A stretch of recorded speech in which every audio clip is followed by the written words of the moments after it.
Hello, this is Sudarshana Starshine Star, and thank you so much for being here with me. I so appreciate you being here with me for this audio recording on a beautiful Friday, October 25th, and it's still 2024. And every Friday is Mahalakshmi Day. And Mahalakshmi is an aspect of Mother Divine that gives all of us, all humanity, whether you believe in her or not, she gives it the 200% life. That's 100% success in the spiritual and 100% success in the material. And we need both. In very ancient times, you could just be very spiritual, live in a cave, or, beg with your begging bowl for the rice that you needed or something that you needed from a day-to-day sustenance level. But in these times, number one, even if you just want to live a very spiritual life, no one will really listen to you if you are a beggar. They don't want to listen. They won't get the message.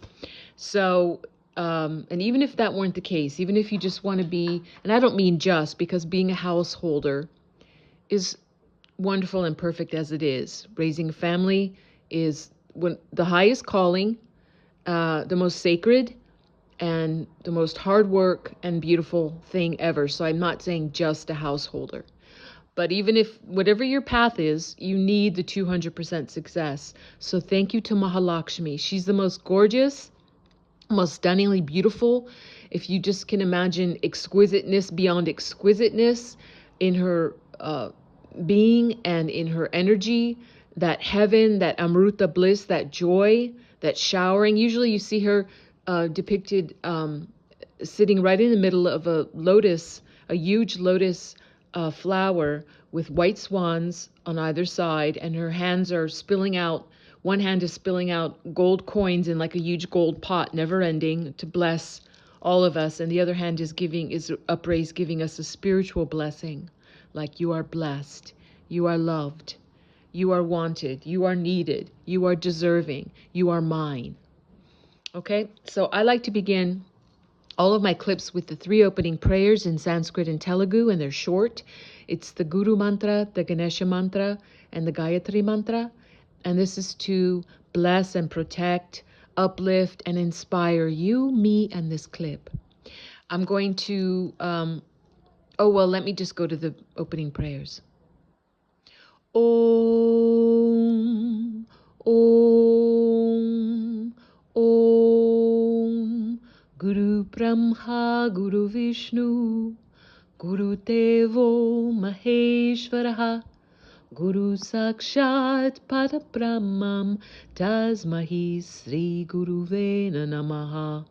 Om Suklam Bharataram Vishnum, Sashivarnam Chatubhujam, Prasanavaranam Dhyaye Sarva Vignopashante. Om Bhurbhuva Suvaha Tatsavitur Varenyam Bhago Devasya Dhimahi Dhiyo Yo Naha Prachodayat. Om Shanti Shanti Shanti. Wonderful. This is called Part 2, The Real Real. This is a series that I'm putting up on my YouTube channel, which is called It's the Dazzling of the Light. Or just go to YouTube and type in at Sudarshana Starshine Star to access my over 100 clips there. There's a lot of good content and on some different subjects. So I think you'll enjoy checking it out.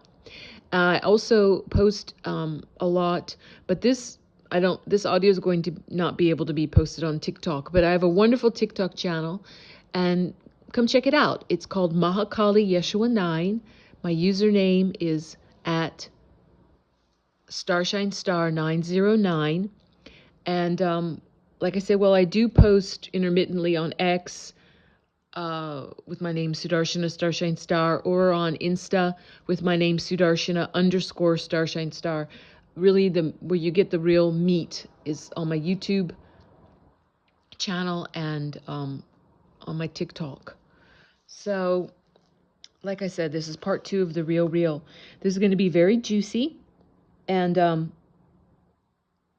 You know, let me just first give this little, because I'm just kind of winging it. I have so much to discuss and to share and to read to all of you.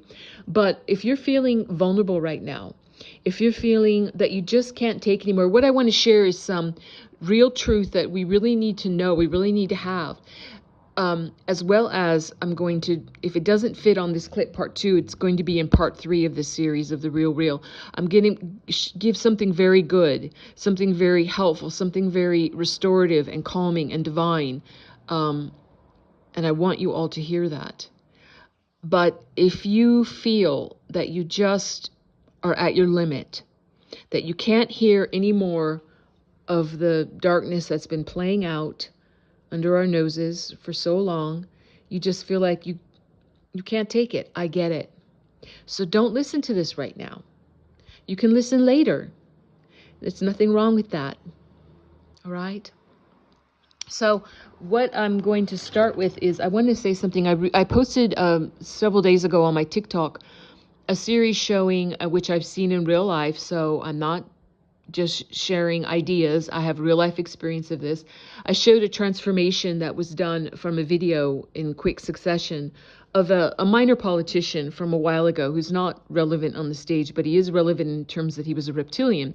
So you see what looks like a beautiful blue eye, and it changes very fast into reptilian. And actually, you know, it looks pretty gorgeous. I have to say, the stunning colors of it, it was in close up.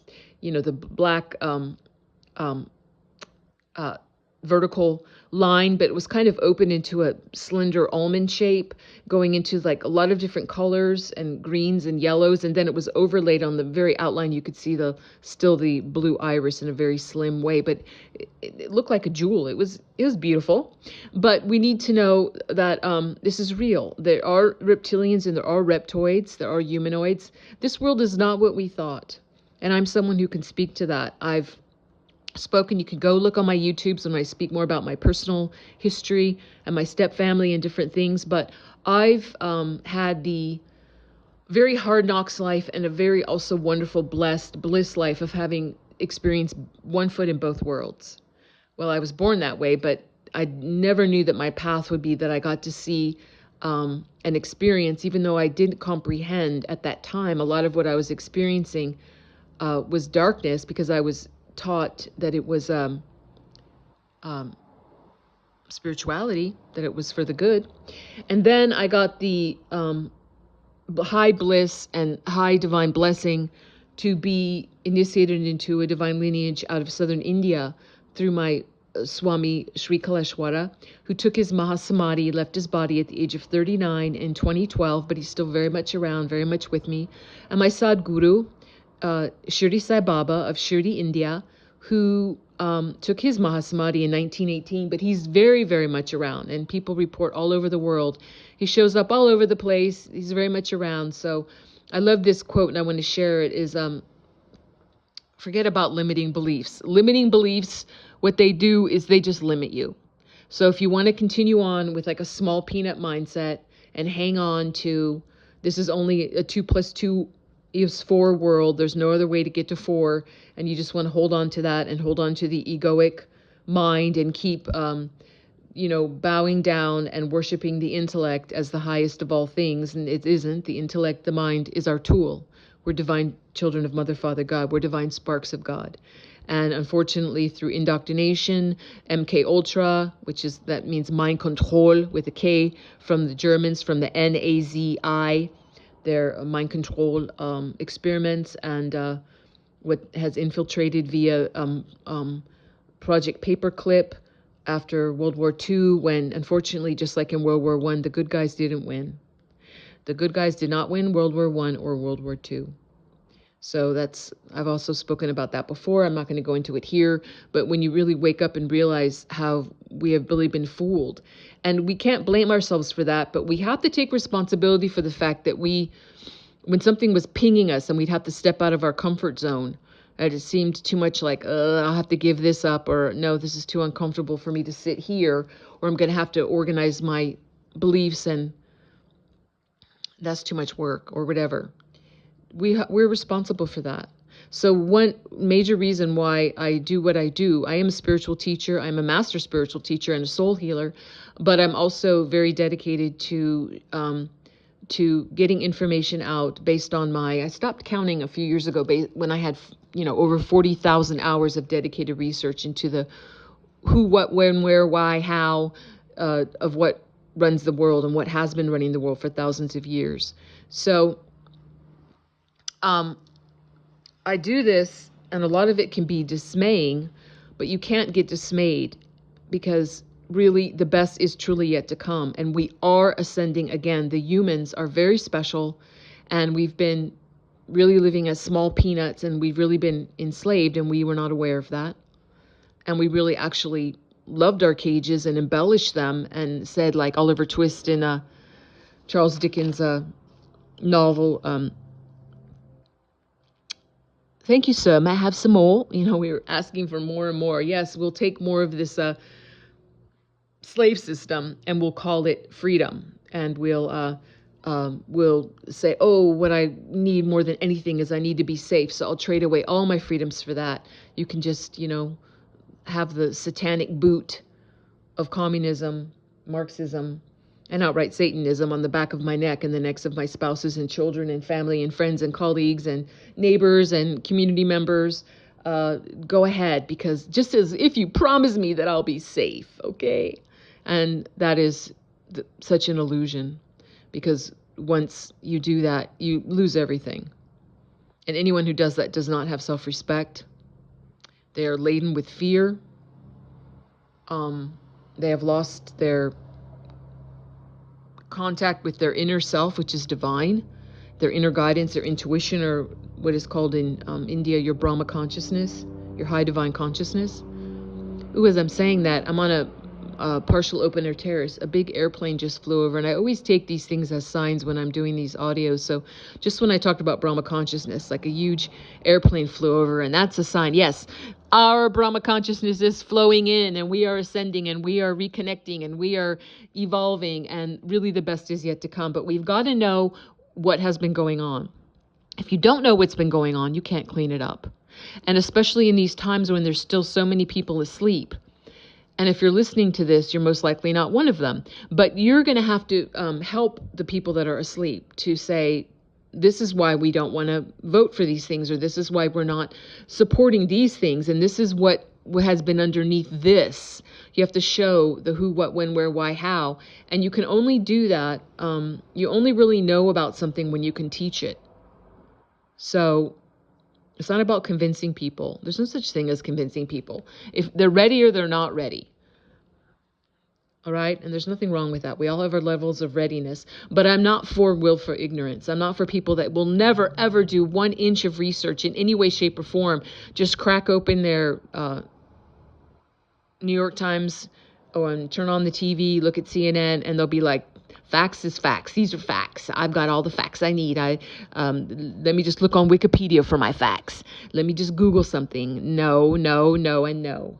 When you look for something, you have to use independent browsers like Bing, Brave browser, and then go on to things like Rumble and BitChute and UGETube. And YouTube still has a lot of great stuff on it, but you have to know what you're looking for to find it. All right, so here we go. What I was saying is that I got off track. Several days ago, I posted a series of pictures of this reptilian eye transforming. And I also posted pictures of a book that was masquerading as a tween book by the author, even though I don't believe she wrote it, Stephanie Meyer, called The Host. The same author who authored those Twilight series, about all those vampires and werewolves. The Host book is really showing you the invader, what is really the invader. And I'm going to go into more about the controllers that I call them. And I have a controller series on my YouTube channel. I think it's at part 5 right now.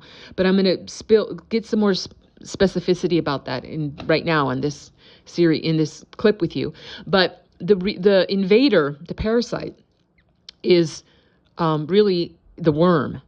And we can see that, and yes, it's not an accident that it's like the serpent, the seed of the serpent. Hello, children of Cain. But in saying that, I have to be very clear. Snakes aren't intrinsically bad. Look at your Kundalini system. Look at your energetic system, or in Asia they call it your chi. Look at your spine, the Kundalini rising. A snake is not inherently bad. There's very many holy snakes, like they know this information in India. But a serpent, like anything else, you can have a domesticated dog that's so good and cheerful and happy, and you can have a rabid, wild dog that went insane from rabies or whatever and is acting all crazy. And they're both dogs, but they're not in the same category. So please stop seeing every snake that you see. Like if you look at something from ancient Vedic knowledge and there's a snake or something and you say that's from the devil, you have to investigate more, please. You have to get more knowledge, please. Okay? That's my request. But it's up to you.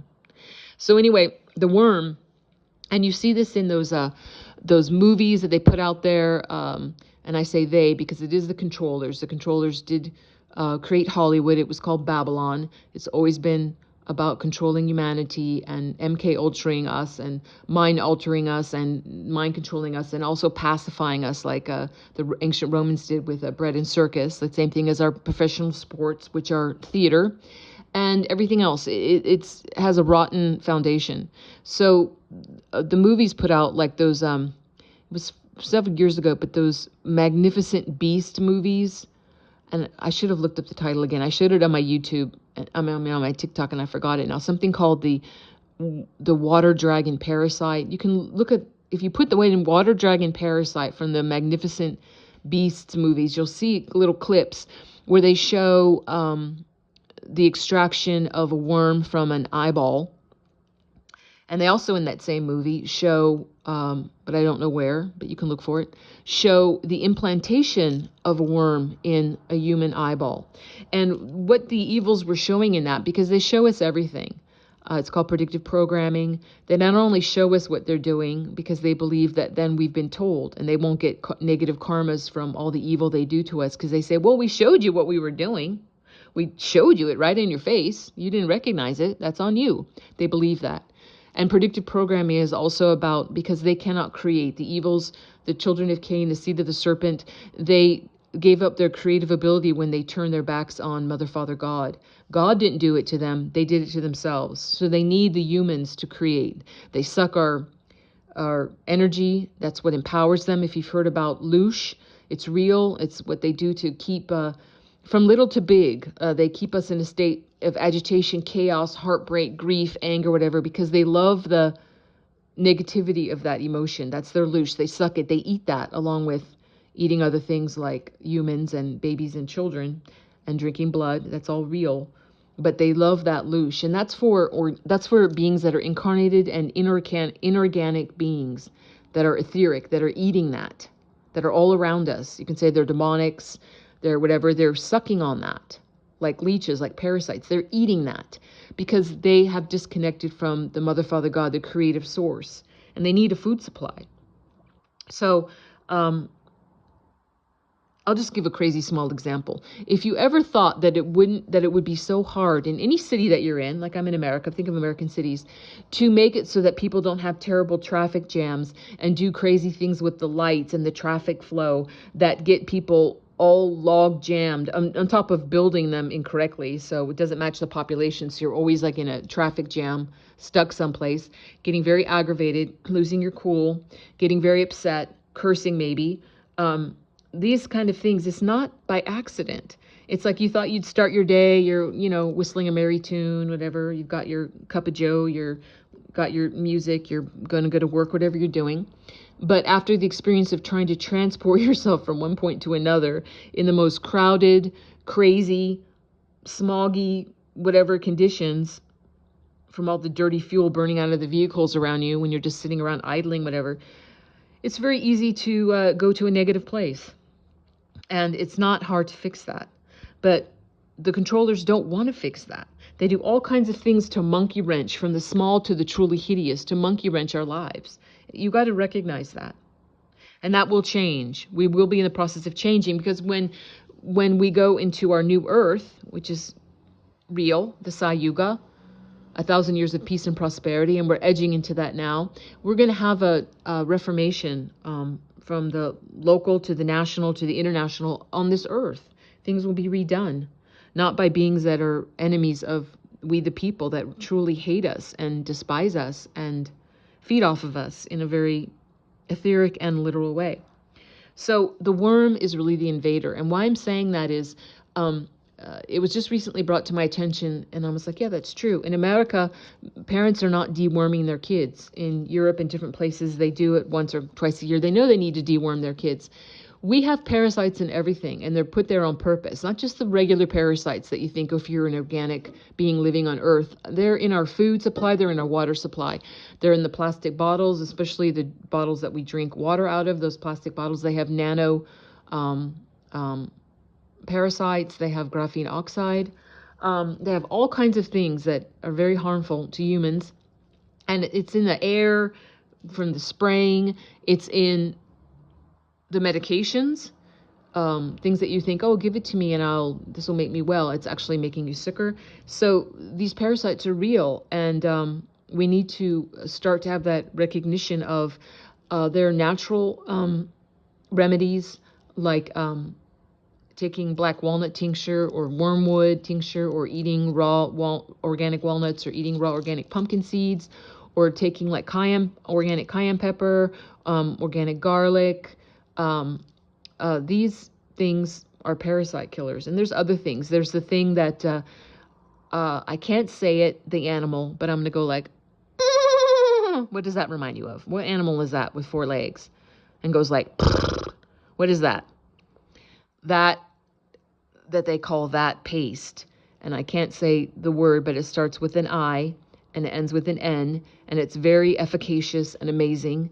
And it is a real amazing thing for many, many, many things. I take it myself, and look into that. I take the green apple flavor, and when you take it, you just take a number 2 pencil eraser size dab on your tongue. That's all you do for 7 days in a row, though. Don't skip a day. Do it 7 days in a row, and that's it. I mean, unless you're really, really ill and it's an emergency situation, but that for maintenance, and just do it like once a month or once every 6 weeks. It's up to you.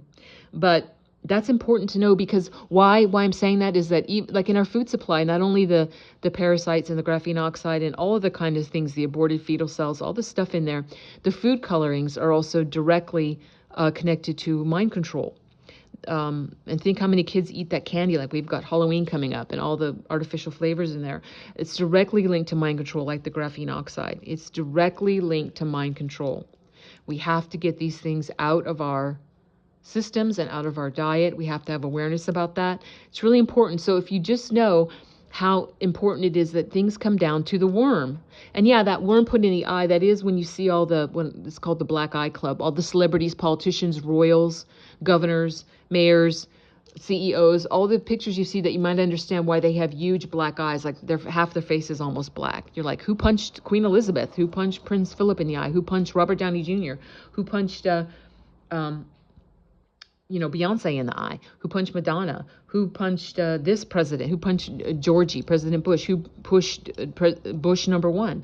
Who punched them in the eye? Who's punching these people? It's because that's what happens when they get the worm from the vril, VRIL lizard. Has a proboscis. It looks like a big, like if you imagine like a thick pencil coming off the top of its head, and it has a quill in there, and it can only shoot that quill once in its lifetime. But when it does, it shoots the quill, and that goes into the eye of the beings that sign their soul over to Satan, that are owned by the controllers. And then that parasite, that quill, takes over the host. So it's real. This is a real thing. And then they're just controlled by that. It's hideous, isn't it? So hideous. Okay, so let me get into, gosh, I'm making this so long. I want to read this little quote here, because it's so true, that says, this is a quote from a while ago, but I just feel to say it. It's from someone on X called Angry GA Patriot at PDWR9199489. I don't even know if that account still exists, but when I wrote it down, it did. And there's a little quote. It says, "Saving Israel for last. The global power structure is not just Israel, it's a system. Trump is the only person courageous and strong enough with the backing of global leaders and the military, the white hat military, I'm interjecting, to take on the beast system and destroy the pyramid of power so we can finally be free. And then the question answers the question, who runs the world? The synagogue of Satan. And that really goes into, there's so many branches that I've talked about earlier. There's so many branches of that. It's ridiculous, the branches. I'm going to read a few of them. I'm going to read some of them to give more an idea of people. So if you already know this, you'll just add it to your learning box. You can teach it. If you've never heard of it before, you need to know it. And the synagogue is definitely a synagogue. It's not Jewish. It's fake Jews. They're Khazaria Mafia. They're not really real Hebrews.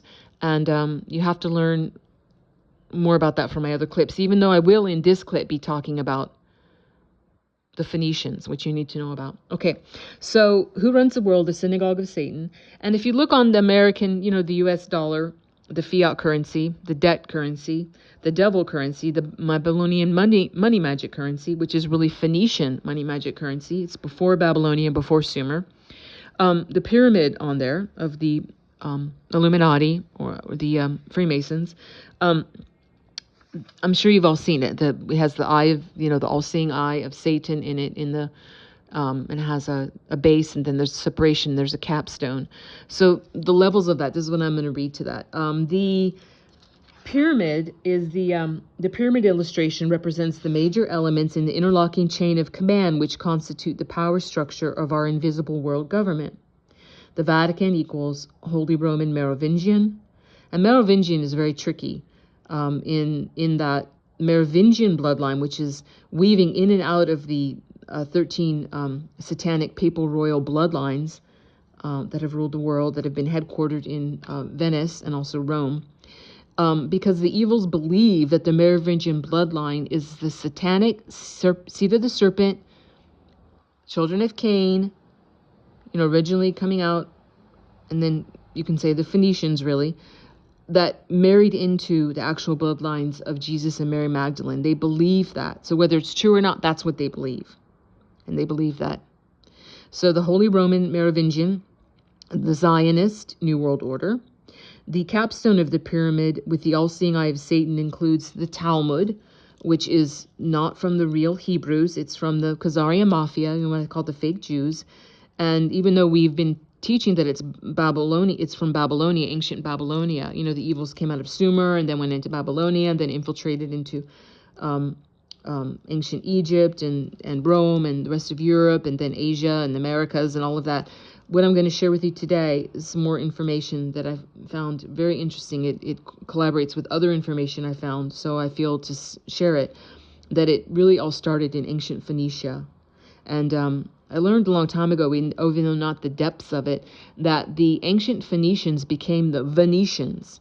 The ancient Phoenicians, with all their little sailing ships and all their little satanic doings of conquering and going all over the globe and viciously conquering everyone and stealing everything and being the original pirates, they became the Venetians, where we find the 13 satanic papal bloodline royal families sequestered there.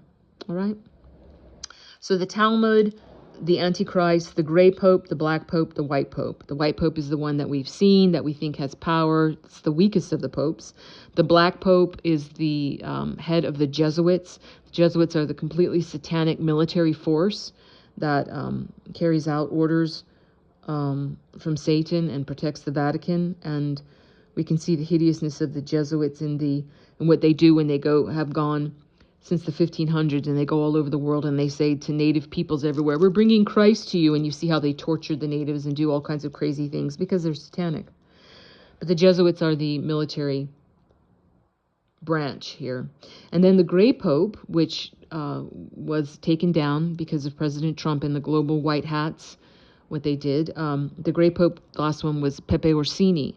And as I've shared before, the Orsini family, which was originally the Maximus family out of Rome, very powerful. And you can see, I'll just give a very easy example. You look at the state of California, why it's in such chaos from tip to toe. It's just ridiculous what's going on in California. Look at the flag. There's a bear on the flag.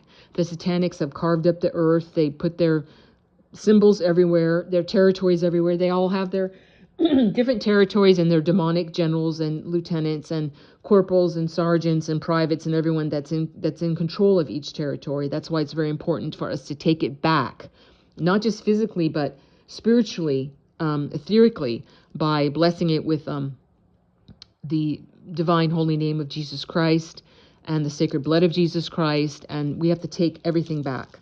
But look at the California flag with the bear on it. The bear in Italian is orso. Orsini means little bear. California belonged to the Orsinis, that satanic papal bloodline that used to be the Maximus clan. And they didn't like people messing around with the state of California. They were one of the most powerful branches of the satanic bloodlines, and that's what you see roiling in California right now, the resistance to the great cleanup that's going on the earth. Now, in looking at the pyramid, from the base to the very pointy top of it, and then the capstone, I'm just going to read this great little information here. Starting from the top as 1 and going down like 1 through 12 and then to the base. So 1, underneath the capstone, we have political Zionism. 2, Bilderbergers. 3, Business Advisory Council. 4, Council on Foreign Relations. 5, United Nations Banking Complex. 6, Federal Reserve System and other central banks. 7, the United Nations. 8, Common Market Atlantic Union. 9, SEATO, which is spelled SEATO, NATO, and other front alliances. 10 is tax-free foundations. 11 is income and estate tax. 12 is communism, socialism, and allied isms, the most visible aspect of the apparatus. And the base of the pyramid are secret societies. Under that is 99% of humanity. 99% of humanity as slave labor force. All right? So, and here's just a little side quote. I know I'm mixing in things, but the cleanup that's been going on, that started in December 2016, when President Trump, even though hadn't been formally inaugurated, was CIC, and he gave the orders to the 70% of the U.S. military that had not been infiltrated completely by satanics, because 30% had with their satanic generals. He gave the orders, and he was operating with global white hat alliances all across the earth, the goodly and godly, and which also include help from benevolent off-world beings. This is the great help that thankfully Mother, Father, God gave us to clean up what has been going on this earth to the detriment of humanity for thousands of years. So in the great cleanup that's going on, the quote is, "You're witnessing the biggest sting operation the world has ever seen." That's why you think, why is this all secret? Why can't we find out really what Q is and what Q's doing, or what the white hats are doing, or who they are, whatever. This is war. You don't reveal your hand and telegraph your moves to the enemy ahead of doing it. That's just stupidity and foolishness. And you are witnessing the biggest sting operation the world has ever seen, and the best truly is yet to come. Now, I've said this before, but I'm just going to go here. Why not? Just repeat this. Who you think runs the world, and this is only a portion of the Illuminati, these names, because the Phoenicians who came then into Sumer, and then into Babylon, and then into ancient Egypt, and then into ancient Rome, and then spread out everywhere else, they always change their names. They're seed of serpent, children of Cain. They always disguise their names. They have their children embedded in other families, so you don't know who they are. Like I said, so you don't think, why is this one family ruling everything and all the levels? They're secretive, they're deceptive, they're evil, they hide their identities, they change their identities so that they can escape repercussions for their evil and wrongdoing. And that's what they do. So who you think runs the world? Astor bloodline, Bundy bloodline, Collins bloodline, DuPont bloodline, Freeman bloodline, Kennedy bloodline, Lee bloodline, which is L-I, Onassis bloodline, Reynolds bloodline, Rockefeller bloodline, Russell bloodline, Van Dyne bloodline, which is spelled V-A-N, then D-U-Y-N. Who actually runs the world? The Black Nobility, 13 satanic royal papal bloodline families, the Aldobrandini bloodline, the Borgia bloodline, the Breakspere bloodline, the Chigi bloodline, the Colonna bloodline, the Este bloodline, the Farnese bloodline, the Gaetani bloodline, the Medici bloodline, the Orsini bloodline, the Pamphili bloodline, the Somalia bloodline, researched 13 Zoroastrian bloodlines, okay? And like I said, the Merovingian bloodline runs through, it's very secretive, it runs through these bloodlines. You can't really pin it down where it is. They know, or they think they know, but it's very tricky. And you can see how they try to brainwash us in that Da Vinci Code movie with the ridiculous Tom Hanks evil, how they try to make it like the Merovingian bloodline is the true holy bloodline of Jesus and Mary Magdalene and this and that's who the Templars are protecting. No, just flip that on its head. They don't put things in movies and want you to worship things that are actually true and good for us. They want you to worship what's their truth and what's good for them that goes against humanity. I'm going to reference something, and I think it was 2018. It could be 2016. But you can look it up because it was in all the mainstream newspapers and everything else. They had to report it. It was too huge not to.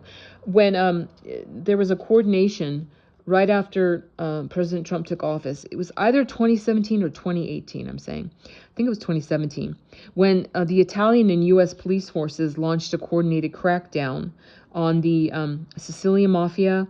Like the main one was the Inzario clan in Palermo, Sicily, and its allied New York-based Gambino family. 19 mafia suspects were arrested in coordinated raids at, all at the same time in Italy and Sicily.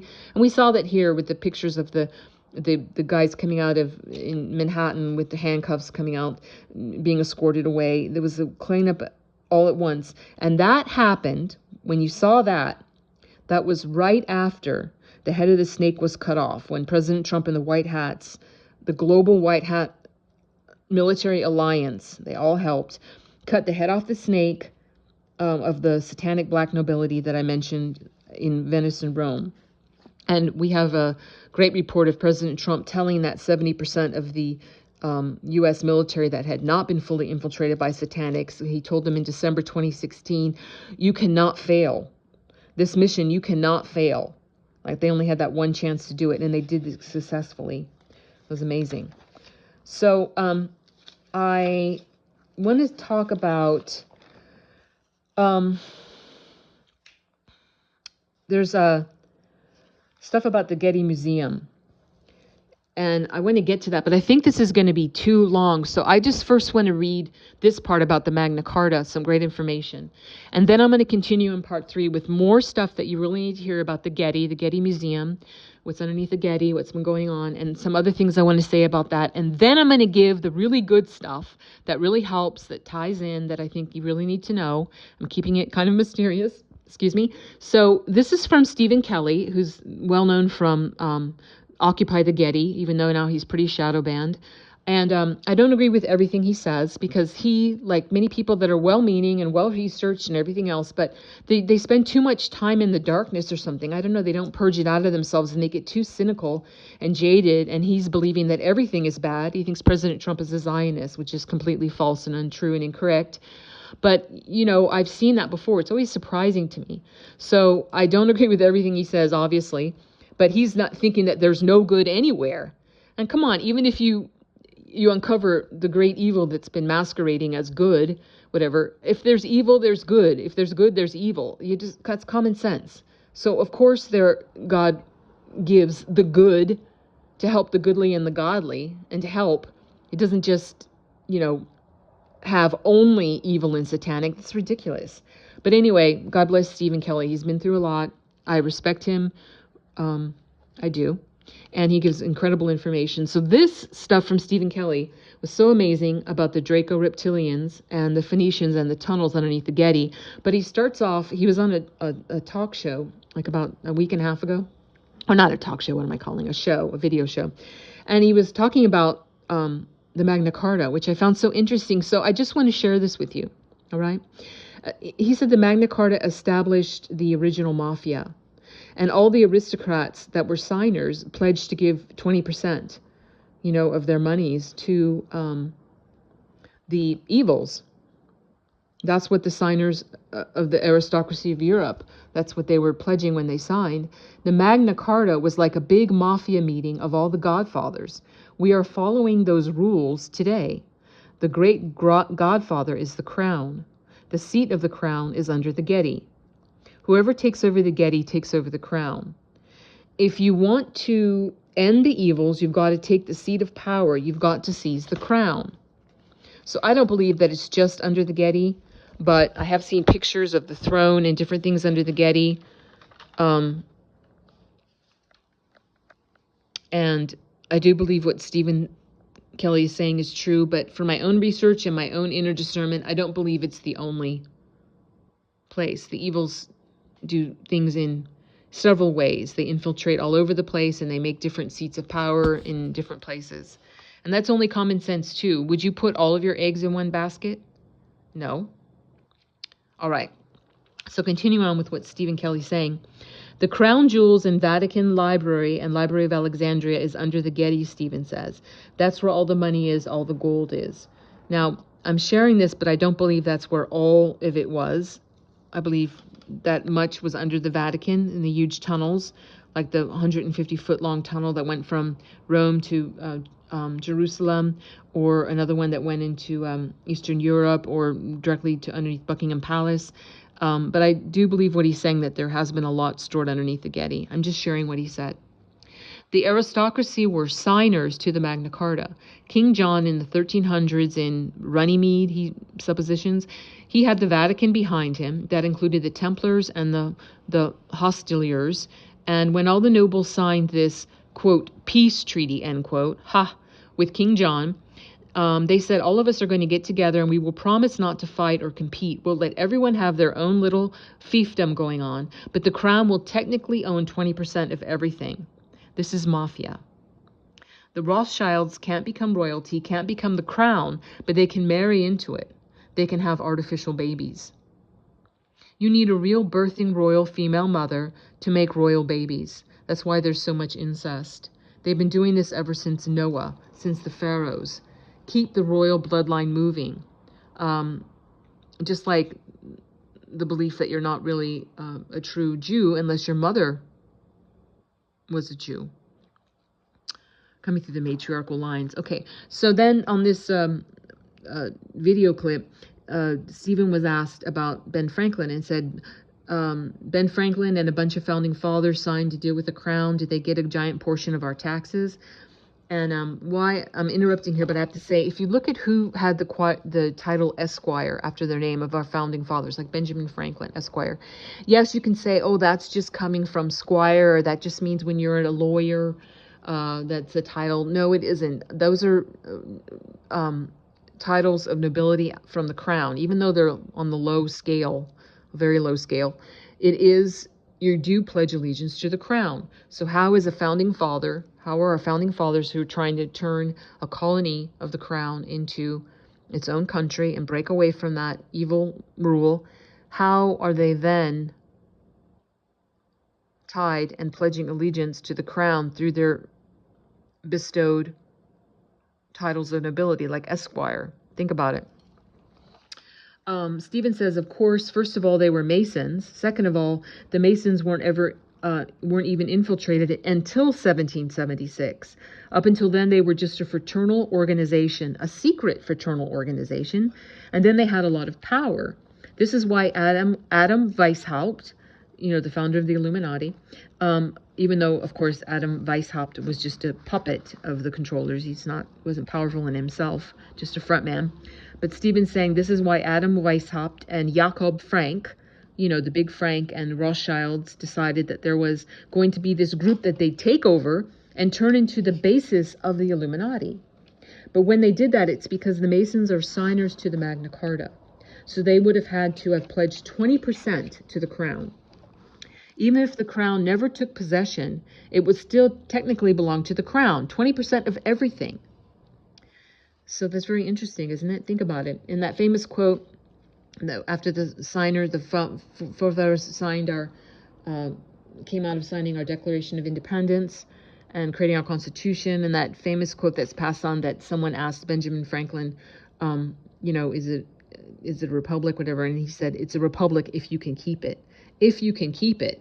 And how long did we keep it? If you know our real history, actually not that long. And these are maybe some clues why. Okay, the Phoenicians. These guys are older than Sumerians and Babylonians. They are good at hiding, like the Khazars hiding behind the Jews, and the Chabad hiding behind the Jews. The Chabad are mafia, like Zionists, like Khazarian mafia, spelled Chabad. Stephen says, hell, the Phoenicians are hiding behind the Jews. It's the effing Phoenicians. And a side note, he says, there are 12 tribes of Israel. After King Solomon died, the country split into two.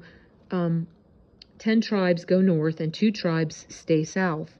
The kingdom in the north with 10 tribes weren't even run. They weren't even related to Solomon. The guy running it, he said, was like Solomon's servant. The ones in the south that got taken over by Babylon, they were run by Solomon's son, and they were weak. Babylon took them out, so we hear all about the Babylonian Talmud and all of that. These guys in the north were right next to Lebanon. There were 19 kings that served after Solomon in the north before they finally fell to Assyria. And that country, from the time of Solomon to the end, they were doing human sacrifices, killing babies. Those kings had 10 to 19 to 20 wives each, so no problem to throwing a kid into the fire, which they called passing your child through the fire. This was a celebration to Melkor. Melchor, I believed it's spelled. I believe it. I should have looked up the spelling. Melchor. You guys look it up, and we need to have the correct spelling. But this was a celebration to Melkor, and Melkor is a Phoenician deity. Melkor is the same guy that the Greeks and the Romans called Hercules. And you can call him Nimrod. You can call him whatever you want. And these guys go back 6,000 BC, as old as it gets, the original Semites, the first to appear in the original civilization in the Fertile Crescent. The Phoenicians, they are the oldest ones. When we think of Babylonians and we think of the Hittites, the Amorites, and all the different people, Phoenicians were the first ones and the most widespread. They didn't have a centralized government. They had city-states. Phoenicia Prime, which was basically Lebanon. In Spain, when you think about the Sephardic Jews that went to Spain, they are Phoenicians. The only people that had a navy were the Phoenicians because they had Lebanese cedar. No one else had the trees to make those ships but the Lebanese. Solomon, David, did they have a navy? They didn't have anything. The Pharaoh didn't have a navy. The best the Phoenicians could do was to make, the best the pharaohs could do was to make acacia wood boats that would only float on the Nile. Cedar, you can make, he says, big-ass giant ships, and they ruled. They went as far as Australia, and what did they do? They looked for bronze, for tin. They looked for copper. This was the Bronze Age. They ruled. They had the metallurgy, the geology, the ability, and to find metals, and they went all over the world to look for these metals. What happened to Carthage? They were destroyed by Rome. Rome hated them so much that they sowed salt into their lands, precious rare salt, so their lands couldn't grow. Carthage was Phoenicia. Spain was Phoenicia. The entire northern coast of Africa that was not Egypt was Phoenicia. Everything but Egypt, the Greeks and the Romans were Phoenicia. But the Phoenicians were everything else. Take the Babylonians, the satanic religions. They all trace back to this Phoenician stuff. They point us at Moloch and Baal and say, those damn Babylonians, their influence was tiny compared to Phoenicians. They still make kid movies today about Hercules, talking about how great Hercules was. Talk about a psyop, Stephen says. Can you imagine if they just said, the adventures of Moloch? It's the same damn thing. It's worse. Tyre was a Phoenician city. Tyre was an island. Alexander the Great was not really a Phoenician city. It was something else, but it was attacked as though it was a Phoenician city. And Tyre was a country unto itself. They were dedicated to Melkor. They still followed Melkor. Alexander built a jetty, a pier, that went all the way out to the island of Tyre with rocks. And that's how he conquered the island. And the island isn't an island today. There's a city built there because all the rocks broke down and made kind of a foundation. And when Tyre was taken over, they did slaughter all the people. Baal, B-A-A-L, was Moloch, who was actually Melkor. Baal was a Babylonian version of Melkor. Babylonians came and went.